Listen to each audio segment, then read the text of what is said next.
1.6 Other types of equations.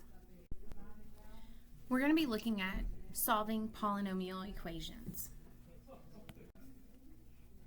In this section, you'll extend the techniques for solving equations to nonlinear and non-quadratic equations. So what we're going to do is we're going to take everything that we've done up until this point and apply it to higher powered problems. At this point, you've only had three basic methods for solving. We did factoring, extracting square roots, and the quadratic formula. So we're going to make these work for us. So we're going to use factoring, extracting square roots, and the quadratic formula. So the main goal of this section is to learn to rewrite nonlinear equations in a form to which we can apply to one of these methods. Example 1 shows how to use factoring to solve a polynomial. A polynomial is an equation that can be written in general form. So don't let this scare you. This is just the general form for this. And this right here is just a general form for a polynomial equation. It basically means anything to a higher power than x squared. And you'll see that x squared is in here, but we're talking about what if this was x to the 10th, and then you had the 9th, 8th, 7th, all the way down to squared. And so we're going to be looking at higher orders. So let's consider this problem. 3x to the 4th is equal to 48x squared. So the first thing we have to do is we have to write this polynomial in general form. And so remember to write it in general form, or sometimes we have been calling it standard form, with a 0 on one side. Then we're going to factor it and set each factor equal to 0 and solve. So I'm going to take this and I'm going to write it in general form by subtracting the 48x squared over. So I have,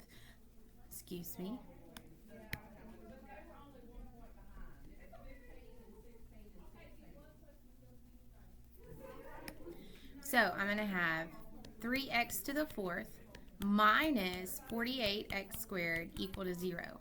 So now I have this written in general form. Next thing I'm going to do is I'm going to factor it. In this case, I can factor using a common factor, or we call this a GCF. And so what I'm going to do is I'm going to factor out what they have in common. 3 and 48 can both be divided by 3. X to the 4th and x squared, that's an x squared that they would have in common. And then I'm going to see what I have left. Sorry, my pen's doing crazy stuff today. So if I take a 3 out, I'm left with a 1. If I have an x to the 4th and I take 2 of them out, I'm left with an x squared. Minus 48 divided by 3 would give me a 16, and I took the x squared out. Now I can write this in factored form, and then I can, now I'm going to move this up so we can see this bottom part.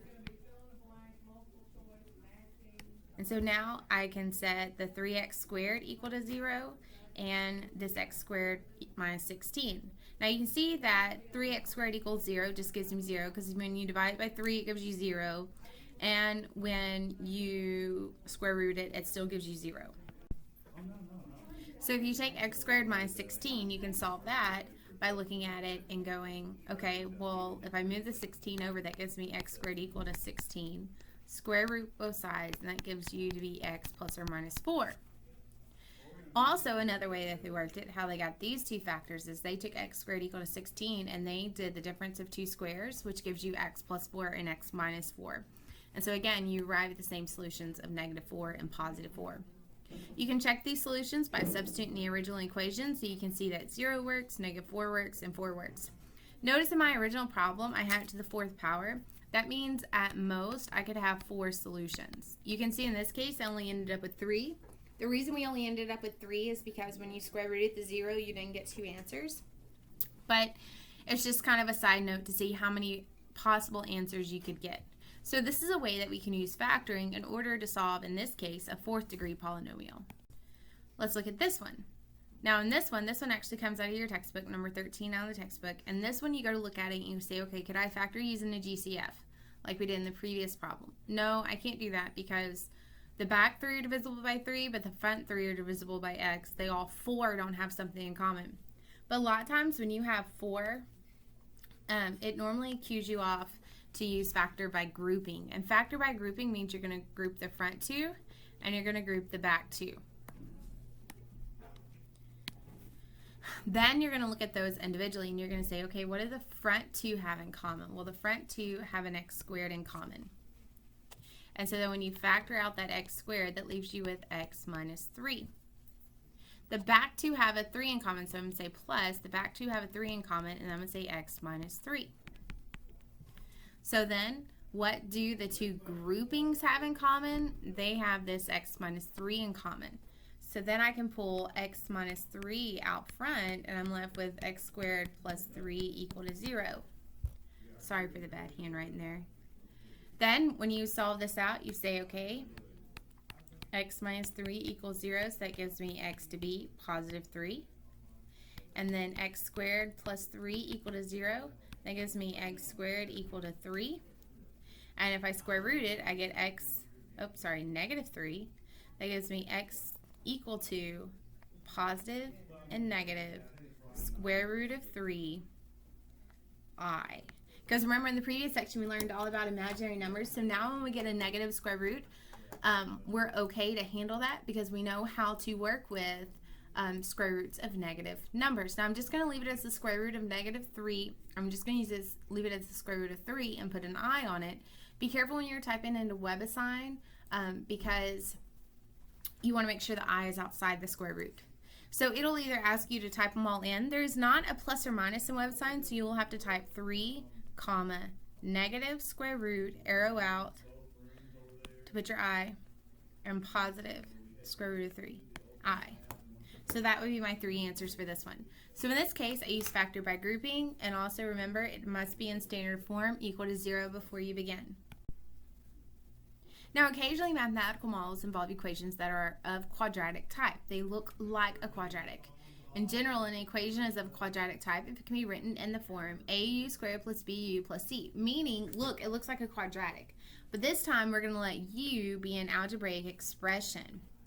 We're going to actually substitute in to make it look like a quadratic. So consider this problem. You're like, hey, that looks really similar to a quadratic. I've got 3 terms. The top one, the first 2 are raised to powers, and the third one is not. And so what we're going to do is we're going to make a substitution. We're going to say, let's let U equal x squared. So that means when I go to plug this back in, I would have 3 plus 4u, a negative. Now x to the 4th, how do I create that? Well, if you see over here, if I take x to the 4th and I square it, if I take u and I square it, that gives me u squared equal to x to the 4th.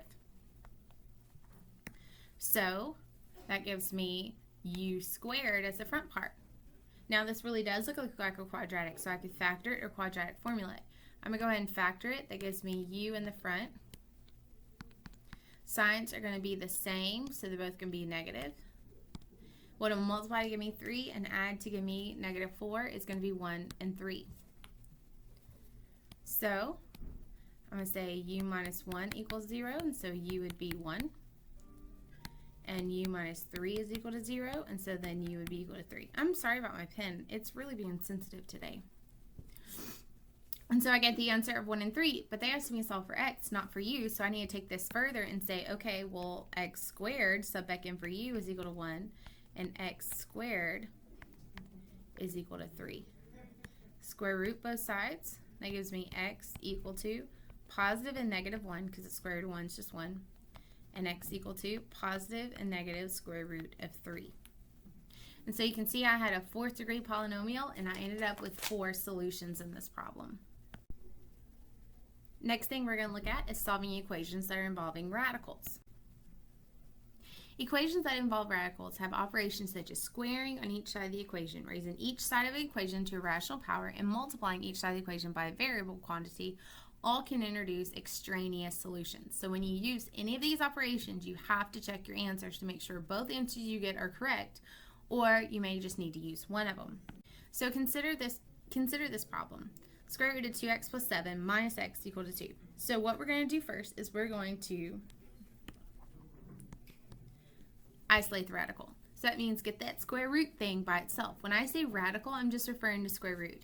And it's kind of like just when you have a nickname that has no relation to your name, that's kind of like radical. So you isolate the radical. To get rid of the radical, you square each side. So we squared each side. And over here, we're just left with a 2x plus 7. But on the right side, when you square an x plus 2, that's like saying x plus 2 times x plus 2, and that's how they got this middle term. Then you want to write it in general form like you always do. You get a quadratic, so you solve it by factoring, and you get two answers, -3 and +1. So since you have both factors in there, what we have to do is you have to check both of these answers. When you check them out, what you realize is that x = 1 is the only one that is going to work for this problem. And that's because the other one, when plugged into the radical, you get weird stuff. And so when you're solving a radical, although you may get two answers because it was a quadratic, you need to check them to see if they both work for the original problem that was a radical. Consider the next problem. First thing we're going to do is we have our original equation. Square root of 2x minus 5 minus the square root of x minus 3 equal to 1. You need to isolate one of the radicals. I'm going to isolate the 2x minus 5, and that's just so it makes the radical x minus 3 positive. So the first thing I did was I isolated it. Next thing I'm going to do, I'm going to square both sides. And so what happens when you square both sides, again, you get 2x minus 5 by itself, but when you square this thing, you actually have to FOIL that out and do the square root plus 1 and the square root plus 1, and you get this long thing here. That's where that came to be. You begin to combine like terms, move stuff around. So now I'm going to square each side again to get rid of that radical that I created on the right side. Distribute, move things around, and so now I can write it in general form, and I get x squared minus 10x plus 21 equal to 0. Factor, and I get my two factors, and I set them both equal and get 3 and 7.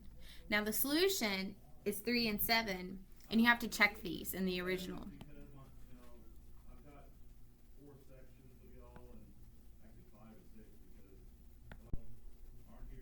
So make sure that you check your answers as you go so you can see what actually works for the problem.